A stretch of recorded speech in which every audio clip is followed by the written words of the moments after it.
लकल हम्दु या अल्लाह अस्सलातु वस्सलामु अलैका या रसूल अल्लाह अम्मा बाद। सिलसिला है नाजरीन की तरफ से पूछे गए सवालों के जवाब देने का। नाजरीन में से एक ने हमारे किसी वीडियो के कमेंट्स में सवाल पूछा है कि एक लड़की और हम, इन्होंने पूछा कि एक लड़की के साथ मेरे कुछ ऐसे ताल्लुकात थे कि उन्होंने मुझे मुँह बोला भाई बनाया था और मैंने उसे मुँह बोली बहन बना लिया था, यानी एक दूसरे को भाई बहन मानते थे। फिर जब ताल्लुकात आगे बढ़े, बातचीत आगे बढ़ी होगी, जो भी मामलात हुए होंगे, फिर मामला ये बना, इन्होंने कमेंट्स किया है कि वो लड़की जो है ना वो फिर शादी की पेशकश करने लगी और यूँ कहने लगी कि हमें आपसे चाहत हो गई या जो भी दिल लगी के मामलात हैं। अब ये पूछना ये चाह रहे हैं कि चूँकि मुँह बोले भाई बहन दोनों बन गए थे, तो ऐसी सूरत में अब ये सोच रहे हैं अपने ख्याल में कि अब शादी तो होने से रही कि मुँह बोले भाई बहन थे दोनों, तो कैसे शादी कर लेंगे, ये अपने ख्याल में इन्होंने लिखा है ये।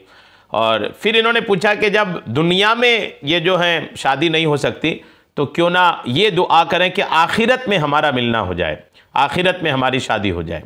ये इन्होंने पूछा है, सवाल है। सवाल करने वाले अपने जो सवालात हैं वो किसी भी अंदाज में लिख सकते हैं, हालात हैं इन्होंने पेश किया है। आइए मैं जवाब इस पर पेश करता हूँ कि क्या इसका हल है और क्या इन दोनों को करना चाहिए। आइए तवज्जो के साथ सुनिए।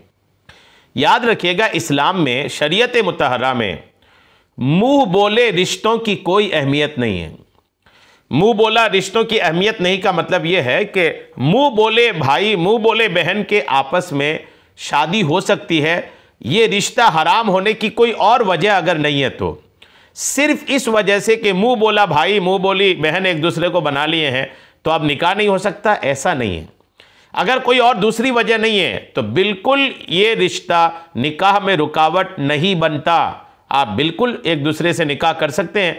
अगर वो आपको पसंद कर रही है तो आप उनसे निकाह कर लें और बिल्कुल निकाह कर लें, किसी की बातों में ना आए, किसी के कहने में ना आए कि आप लोग तो मुंह बोले भाई बहन थे, कैसे निकाह कर लिए। ये बेकार की बातें हैं। आइए कुछ बातें इस पर दलील के तौर पर सुनते हैं।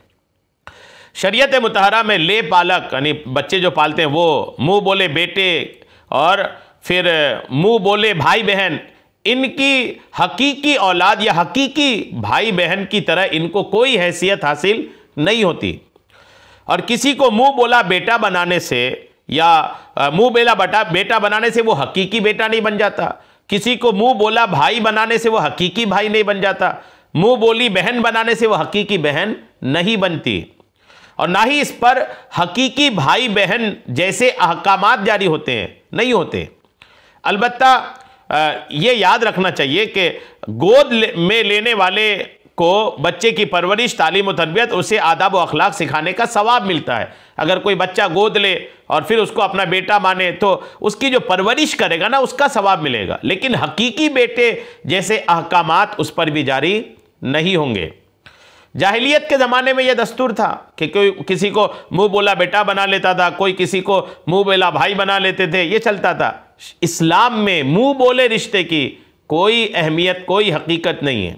जी हाँ, ये भी है कि वो आपके लिए गैर महरम है, आप इनके लिए एक दूसरे के लिए गैर महरम हैं, तो सिर्फ मुंह बोली बहन उनको बना लेने से आपका उनसे बातचीत करना, उनसे मिलना मुलाकात करना, ये सब नाजायज़ व हराम थे। आप गुनाहों में पड़े रहे, जितनी उनसे बातचीत वगैरह की, मिले जुले, सारा गुनाहों का सिलसिला जारी रहा। यानी हो यही रहा, हुआ यही होगा कि आप एक दूसरे को मुंह बोले भाई मुंह बोले बहन समझ रहे थे। तो मुंह बोले भाई बहन की वजह से आप लोग उमूमन जो हकीकी भाई बहन रहते हैं, बातचीत वगैरह, मिलना जुलना सब कुछ हो रहा होगा। तो ये सब भी नाजायज़ के ज़ुमरे में आया और आप दोनों गुनहगार हो गए। अब अगर इस गुनाह का दरवाज़ा बंद करना चाहते हैं तो उसका रास्ता यही है कि आप दोनों निकाह कर लें। कुरान पाक की आयत देखिए, कुरान पाक में सूरह अहज़ाब की आयत नंबर 5 है। अल्लाह करीम का फरमान, और तुम्हारे मुंह बोले बेटों को तुम्हारा सचमुच का बेटा नहीं बना दिया, ये सिर्फ तुम्हारे मुंह से कहने की बात है। और अल्लाह हक बात फरमाता है और वही सीधा रास्ता चलाता है। तुम उनको उनके बापों की तरफ मंसूब क्या करो, ये अल्लाह के नज़दीक रास्ते की बात है। और अगर तुम उनके बापों को ना जानते हो तो वो तुम्हारे दीन के भाई हैं और तुम्हारे दोस्त हैं, और तुमको उसमें जो भूल चूक हो जाए तो उससे तुम पर कुछ गुनाह ना होगा, लेकिन हाँ दिल से इरादा करके करो तो उस पर मुआखज़ा होगा, और अल्लाह ताला गफूरुर रहीम है। ये मुंह बोले, यानी कोई अगर मुंह बोला बेटा भी किसी को बनाता ना, तो कुरान ने उसको कट किया कि नहीं, मुंह बोला बेटा बनाने से कोई हकीकी बेटा नहीं होता। इस आयत के नाजिल होने के बाद सहाबा किराम हज़रत ज़ैद रदियल्लाहु ताला अन्हो को उनके वालिद की तरफ मंसूब करके ज़ैद बिन हारसा के नाम से पुकारने लगे। ज़ैद नाम की एक साहबी हुजूर के पास रहते थे, हुजूर ने इनको मुंह बोला बेटा बनाया था। बाज़ औक़ात लोग इनको ज़ैद बिन मोहम्मद कह देते थे, लेकिन कुरान की इस आयत को नाजिल होने के बाद लोगों ने हज़रत ज़ैद को उनके वालिद की तरफ निस्बत करके ज़ैद बिन हारिसा ही कहते थे कि ये हारिसा के ही बेटे हैं। तो बहरहाल मुंह बोले रिश्ते जो है ना, इससे इसकी कोई अहमियत शरई तौर पर नहीं है कि जिस तरह मुंह बोली बहन बना लिया तो जैसे अब इन सगी बहन से निकाह नहीं हो सकता तो अब इनसे भी निकाह नहीं हो सकता, ऐसा नहीं है। ठीक है, तो पहली बात तो ये कि यही गलतफहमी आप लोगों की कि आप उसको हकीकी बहन भाई की तरह रिश्ता दे रहे हैं। और दूसरा ये कि ये जो वो सोच रही हैं कि वो दुआ करें कि आखिरत में आप उनको मिल जाएं, आखिरत भी इसी के लिए बची थी।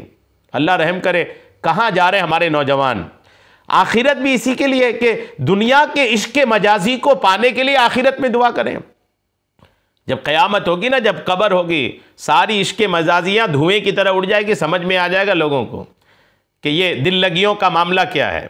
तो वो आखिरत तो छोड़ें, जब रूह कब्ज़ होगी ना, रूह मरने की तकलीफ़ें, कब्र की तन्हाइयाँ, गुनाहों की सज़ाएँ जब ये मिलेंगी ना, तो आंखें खुली की खुली रह जाएंगी।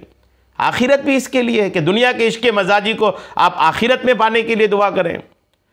ये बहुत अजीब व गरीब, यानी अजीब तरह की है, दीनदारी से दूरी की वजह से है। अगर दीनदार होते ना तो इस तरह की बात नहीं करते।